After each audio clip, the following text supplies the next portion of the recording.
नमस्कार मेरे प्रिय विद्यार्थियों, मैं सुबोध पांडे आज मैं पुनः आपकी सेवा में उपस्थित हुआ हूं एक नई कविता को लेकर। जी हां, कुछ भी कहने से पहले मैं सबसे पहले आपका इस एजुकेशनल चैनल में हार्दिक स्वागत करता हूं। आज मैं आपके समक्ष भक्ति काल की निर्गुण ज्ञानाश्रय शाखा के महान कवि संत कबीरदास जी के कुछ अनमोल दोहों को लेकर उपस्थित हुआ हूं। आज मैं आपके समक्ष भक्ति काल की निर्गुण ज्ञानाश्रय शाखा के महान कवि संत कबीरदास जी के अनमोल दोहों के शब्दार्थ सहित सप्रसंग भावार्थ या अर्थ या व्याख्या को प्रस्तुत करना चाहता हूं।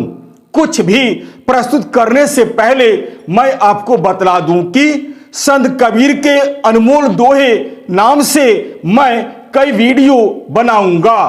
प्रथम भाग में यानी पार्ट 1 में मैंने न केवल भक्ति काल की निर्गुण ज्ञानाश्रय शाखा के महान कवि संत कबीरदास जी का सामान्य परिचय दिया है, बल्कि उनके कुछ अनमोल दोहों के शब्दार्थ सहित सप्रसंग भावार्थ या अर्थ या व्याख्या को लेकर उपस्थित हुआ हूं। इस भाग में यानी इस वीडियो में मैं संत कबीरदास जी का सामान्य परिचय देना आवश्यक नहीं समझता हूं।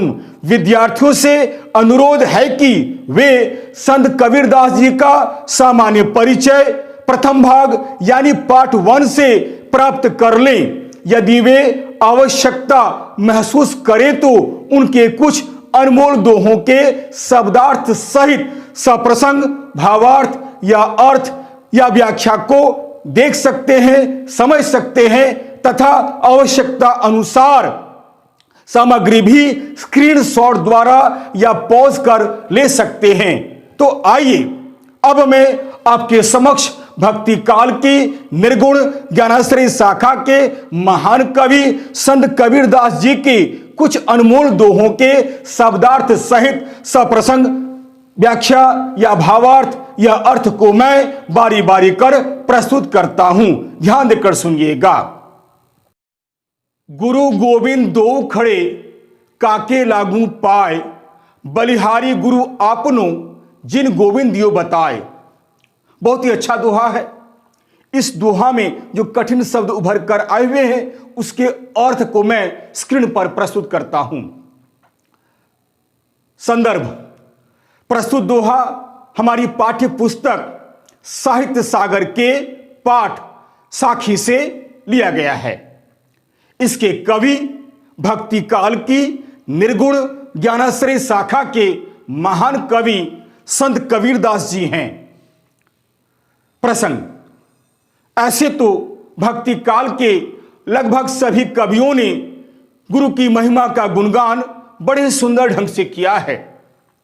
प्रस्तुत दोहा में भी संत कबीरदास जी ने गुरु की महिमा का गुणगान बड़े सुंदर ढंग से किया है तथा उसे ईश्वर से भी बढ़कर बतलाया है। भावार्थ या अर्थ: संत कबीरदास जी ने इस दोहा के माध्यम से हमें यह बतलाने का प्रयास किया है कि गुरु ईश्वर से भी बढ़कर होता है। गुरु की महिमा ईश्वर से भी ऊपर है। उसकी महिमा का गुणगान शब्दों के द्वारा नहीं किया जा सकता है, कारण गुरु ही हमारा सच्चा सगा तथा हितैषी होता है। वह हमारे ऊपर इतना उपकार करता है कि हम इसका बदला किसी भी कीमत पर नहीं चुका सकते हैं। वह हमारी अज्ञानता रूपी आंखें खोल देता है, सांसारिक माया मोह के बंधनों से मुक्ति दिलाकर वह हमें ईश्वर का साक्षात्कार करवाता है। हमें ऐसे गुरु पर अपना सब कुछ न्यौछावर कर देना चाहिए जो हमें ईश्वर तक पहुंचने का रास्ता दिखाता है। अतः गुरु का स्थान ईश्वर से भी बढ़कर होता है। यदि हमारे समक्ष गुरु और ईश्वर दोनों खड़े हो जाएं, तो हमें किसके चरण स्पर्श पहले करने चाहिए, यह एक दुविधा में डालने वाला प्रश्न है। परंतु इस प्रश्न का उत्तर संत कबीरदास जी ने अपने जीवन के अनुभवों के आधार पर दिया है और कहा है कि हमें तो पहले गुरु के चरण स्पर्श पहले करने चाहिए, क्योंकि एकमात्र गुरु ही ऐसा व्यक्ति होता है जो अपने ज्ञान के द्वारा हमें ईश्वर तक पहुंचने का रास्ता दिखलाता है। मैं ऐसे गुरु पर अपना सब कुछ न्यौछावर कर देना चाहता हूं जिन्होंने मुझे ईश्वर तक पहुंचने का मार्ग दिखलाया है। अतः वह हमारा हर प्रकार से कल्याण करता है, इसलिए गुरु महान होते हैं। वह ईश्वर से भी बड़ा होता है, बढ़कर होता है। अतः गुरु के चरण स्पर्श हमें पहले करने चाहिए। इस प्रकार इस दोहा में संत कबीरदास जी ने गुरु की महिमा का गुणगान बड़े सुंदर शब्दों में किया है।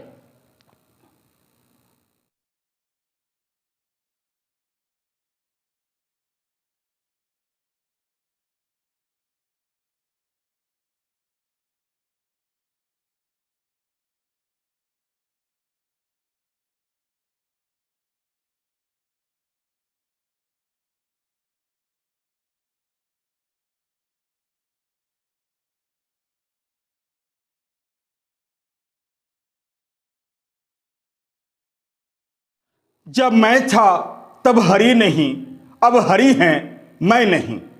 प्रेम गली अति सांकरी, तामे दो न समाही। बहुत ही अच्छा दोहा है। इस दोहा में जो कठिन शब्द उभर कर आए हुए हैं उसके अर्थ को मैं स्क्रीन पर प्रस्तुत करता हूं। संदर्भ: प्रस्तुत दोहा हमारी पाठ्य पुस्तक साहित्य सागर के पाठ साखी से लिया गया है। इसके कवि भक्ति काल की निर्गुण ज्ञानाश्रय शाखा के महान कवि संत कबीरदास जी हैं। प्रसंग: प्रस्तुत दोहा में संत कबीरदास जी ने ईश्वर की महिमा का गुणगान किया है एवं अहंकार को ईश्वर की प्राप्ति में बाधक बतलाया है। अहंकार को ईश्वर की प्राप्ति में बाधक मानकर उसे अपने मन से बाहर निकाल देने का परामर्श दिया है। व्याख्या या अर्थ: संत कबीरदास जी कहते हैं कि अहंकार ईश्वर की प्राप्ति या साक्षात्कार में बाधक होता है। एकमात्र अहंकार शून्य व्यक्ति ही ईश्वर को प्राप्त करने में सफल हो सकता है। संत कबीरदास जी कहते हैं कि जब तक मनुष्य के मन में अहंकार रहता है तब तक वह ईश्वर को प्राप्त नहीं कर सकता है और न ही ईश्वर के दर्शन को प्राप्त कर सकता है। पर जिस समय मनुष्य के हृदय से अहंकार लुप्त हो जाता है, ईश्वर को प्राप्त करने में या उनके दर्शन को करने में सफल हो जाता है। कारण संत कबीरदास जी का मानना है कि प्रेम की गली इतनी छोटी होती है कि उसमें अहंकार और ईश्वर दोनों एक साथ नहीं समा सकते हैं। उदाहरण के तौर पर जिस प्रकार एक म्यान में दो तलवार साथ साथ नहीं रह सकती है, ठीक उसी प्रकार अहंकार और ईश्वर साथ साथ नहीं रह सकते हैं। संत कबीरदास जी स्वयं को एक भक्त के रूप में प्रस्तुत करते हुए कहते हैं कि जब तक उनके मन में अहंकार था तब तक उनके हृदय में ईश्वर का वास नहीं हुआ और न ही उन्हें ईश्वर का साक्षात्कार हुआ। परंतु जब उनके मन से अहंकार निकल गया या उन्होंने अपने मन से अहंकार को निकाल दिया, तब उनके हृदय में ईश्वर का वास होने लगा। फिर संत कबीरदास जी ने यही अनुभव किया कि ईश्वर को प्राप्त करने के लिए अहंकार को अपने मन से निकाल देना बहुत ही आवश्यक होता है। कहने का अर्थ यह है कि प्रेम की गली इतनी छोटी होती है कि अहंकार और ईश्वर साथ साथ नहीं रह सकते हैं। इस प्रकार अहंकार ईश्वर की प्राप्ति में बाधक है, रुकावट है, अड़चन है। अतः ईश्वर को प्राप्त करने के लिए अहंकार को अपने हृदय या दिल से निकाल देना चाहिए।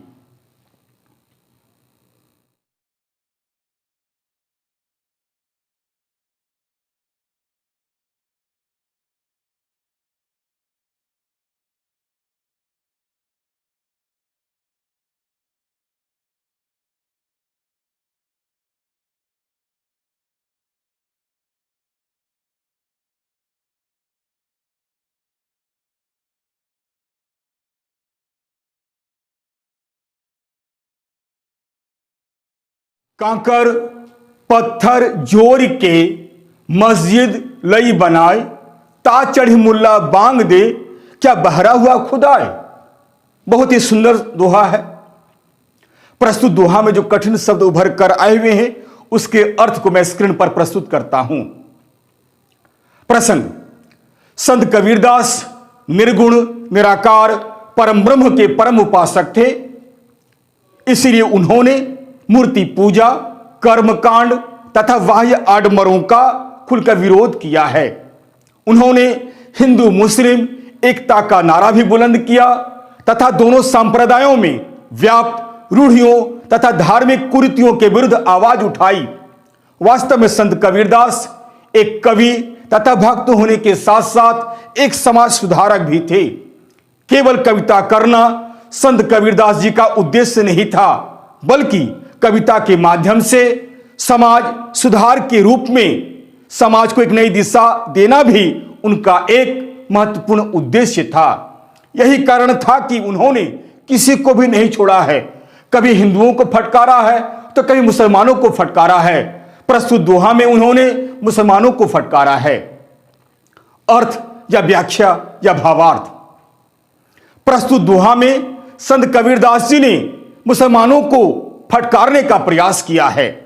संत कबीरदास इस दोहा के माध्यम से मुसलमानों को फटकारते हुए कहते हैं कि कंकड़ पत्थर जोड़कर मुसलमान मस्जिद बना लेता है और प्रातःकाल होते ही बिल्कुल मुर्गे की तरह मस्जिद पर चढ़कर उच्च स्वर में अपने खुदा को याद करता है। संत कबीरदास उनसे पूछते हैं कि क्या तुम्हारा खुदा बहरा है जो केवल जोर जोर से बुलाने पर ही लोगों की पुकार सुनता है। इस प्रकार उच्च स्वर में ईश्वर को याद करना या खुदा को याद करना व्यर्थ है, बेकार है। ऐसा करना एक तरह से दिखावा है, वाह्याडंबर है। ईश्वर तो अरूप हैं, अवर्ण हैं, वह तो हमारे हृदय में निवास करता है। उसे सब कुछ दिखलाई वह सुनाई देता है। यदि कोई व्यक्ति अपने ईश्वर को या अल्लाह को सच्चे मन से शांत स्वर में बुलाता है या पुकारता है तो ईश्वर अवश्य ही उसकी पुकार को सुनकर उसके दुख दर्द को दूर करने का प्रयास करता है, बल्कि उसके दुख दर्द को दूर कर देता है। ईश्वर कहीं बाहर नहीं है, ईश्वर तो हमारे हृदय में है। ईश्वर सर्वशक्तिमान है, वह घट घट व्यापी है, यानी वह घट घट में निवास करता है। यदि हम सच्चे मन से ईश्वर को पुकारें तो वह हमारी पुकार अवश्य सुनता है और वह हमारे कष्टों को अवश्य दूर कर देता है। उसे बुलाने के लिए या उसे पुकारने के लिए ऊंची आवाज लगाने की कोई जरूरत नहीं है। यह केवल एक दिखावा है, यह केवल एक वाह्याडंबर है।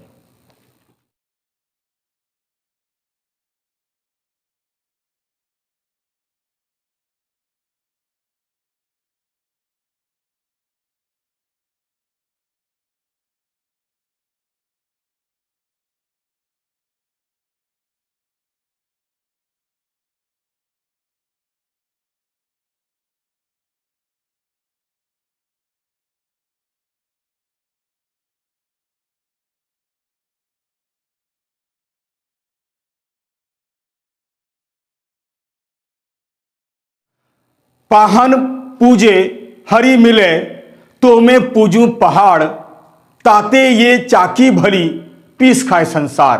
बहुत ही अच्छा दोहा है। इस दोहा में जो कठिन शब्द उभर कर आए हुए हैं उसके अर्थ को मैं स्क्रीन पर प्रस्तुत करता हूं। प्रसंग: संत कबीरदास निर्गुण निराकार और परम ब्रह्म के परम उपासक थे। इन्होंने अपने दोहों के माध्यम से मूर्ति पूजा, कर्मकांड तथा बाह्य आडंबरों का खुलकर विरोध किया है। एक समाज सुधारक की दृष्टि से उन्होंने न तो हिंदुओं को छोड़ा है और न ही मुसलमानों को, बल्कि दोनों धर्मों में इन्हें जहां जहां बुराइयां दिखलाई दी उन दोनों को खूब फटकारा है। प्रस्तुत दोहा में संत कबीरदास जी ने हिंदुओं की मूर्ति पूजा करने की विभिन्न विधियों को लेकर खूब फटकारा है। व्याख्या या अर्थ। प्रस्तुत दोहा में संत कबीरदास जी मूर्ति पूजा का घोर विरोध करते हुए हिंदुओं की मूर्ति पूजा करने की भिन्न भिन्न प्रकार की विधियों पर करारा व्यंग करते हुए कहा है कि केवल पत्थर को पूजने से ईश्वर की प्राप्ति कभी नहीं हो सकती है, और यदि पत्थर को पूजने से भगवान मिल जाते हैं तो संत कबीरदास जी पत्थर के बदले पहाड़ को पूजना ज्यादा पसंद करते हैं, कारण वह पत्थर भी तो पहाड़ का ही अंश है। संत कबीरदास जी के विचार से पत्थर की मूर्ति को पूजने से बेहतर है कि हम पत्थर की बनी हुई चक्की की पूजा करें, जिसकी सहायता से अनाज पीसा जाता है, आटा बनता है और सबकी भूख मिटती है। अतः संत कबीरदास जी ने यह अप्रत्यक्ष रूप से धर्म के नाम पर होने वाले बाह्य आडंबरों या दिखावे का खुलकर विरोध किया है तथा यह संदेश देने का प्रयास किया है कि पत्थर पूजने से ईश्वर की प्राप्ति कभी नहीं हो सकती है। ईश्वर तो हमारे हृदय में है, उसे सच्चे मन से यदि पुकारा जाए तो वह तत्काल उपस्थित होकर हमारे दुख दर्द को दूर कर देता है।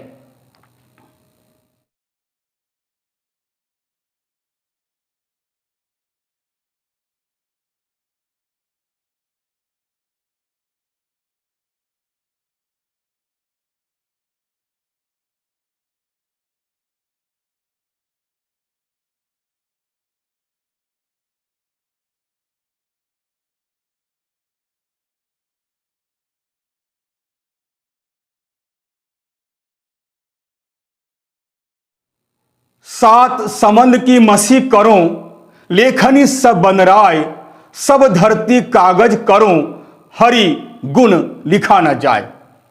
बहुत ही अच्छा दोहा है। इस दोहा में जो कठिन शब्द उभर कर आए हुए हैं उसके अर्थ को मैं स्क्रीन पर प्रस्तुत करता हूं। प्रसंग: संत कबीरदास निर्गुण निराकार परम ब्रह्म के परम उपासक थे।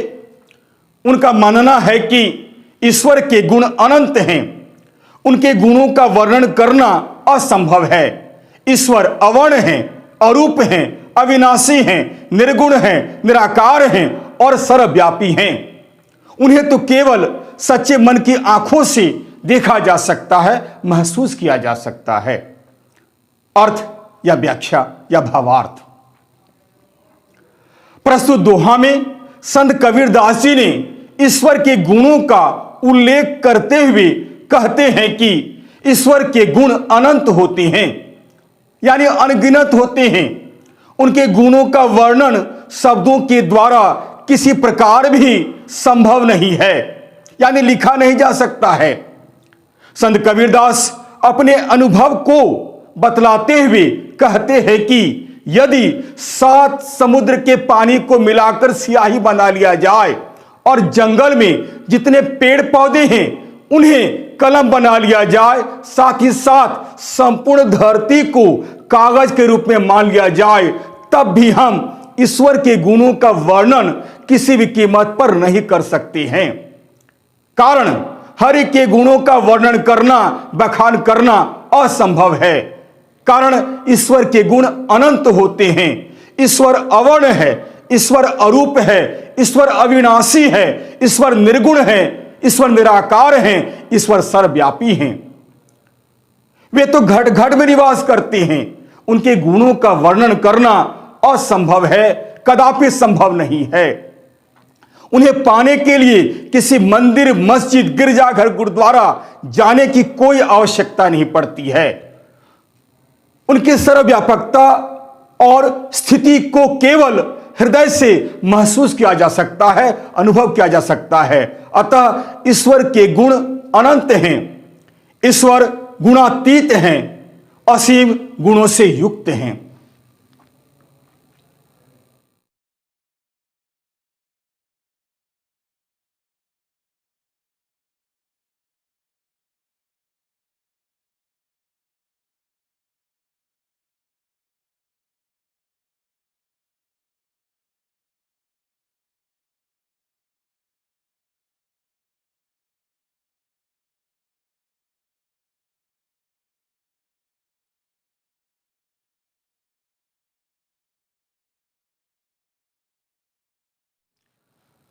पोथी पढ़ी पढ़ी जगमुआ, पंडित भया न कोई, ढाई आखर प्रेम का पढ़े सो पंडित होय। बहुत ही अच्छा दोहा है। प्रस्तुत दोहा में जो कठिन शब्द उभर कर आए हुए हैं उसके अर्थ को मैं स्क्रीन पर प्रस्तुत करता हूं। प्रसंग: संत कबीरदास पुस्तकीय ज्ञान या शास्त्रीय ज्ञान के घोर विरोधी थे। उनका मानना है कि ईश्वर को प्राप्त करने के लिए किसी पुस्तकीय ज्ञान की नहीं बल्कि अनुभव की आवश्यकता होती है। प्रेम सर्वोपरि है।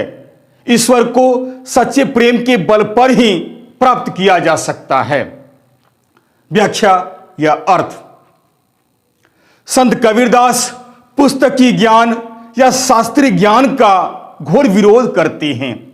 वे कहते हैं कि बड़े बड़े पुस्तकें पढ़कर इस संसार में न जाने कितने ही लोग मृत्यु के द्वार तक पहुंच गए हैं, यानी मर गए हैं, परंतु कोई भी व्यक्ति सच्चा ज्ञानी यानी पंडित नहीं बन सका है, अर्थात सच्चा ज्ञान प्राप्त नहीं कर सका है, यानी उस ईश्वर के संबंध में कुछ भी नहीं जान सका है। दरअसल सच्चा ज्ञान पोथियों में नहीं है, अनुभव में है। संत कबीरदास मानते हैं कि यदि कोई व्यक्ति प्रेम या प्यार के केवल ढाई अक्षर को ही अच्छी तरह पढ़ लेता है, समझ लेता है, कहने का अर्थ यह है कि प्यार का वास्तविक रूप को पहचान लेता है, तो वही व्यक्ति सच्चा ज्ञानी हो जाता है।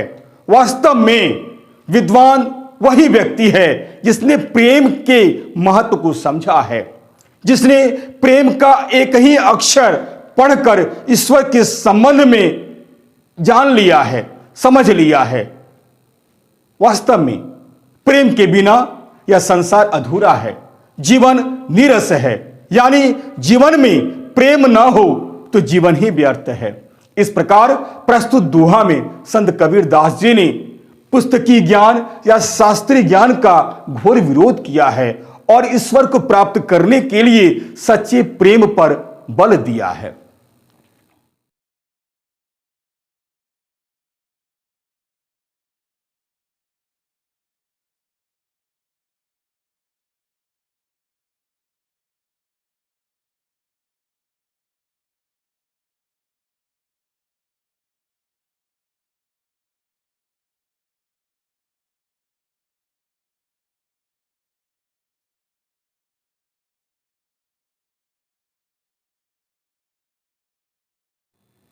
यदि यह वीडियो आपको अच्छा लगता है तो इसे लाइक अवश्य करें।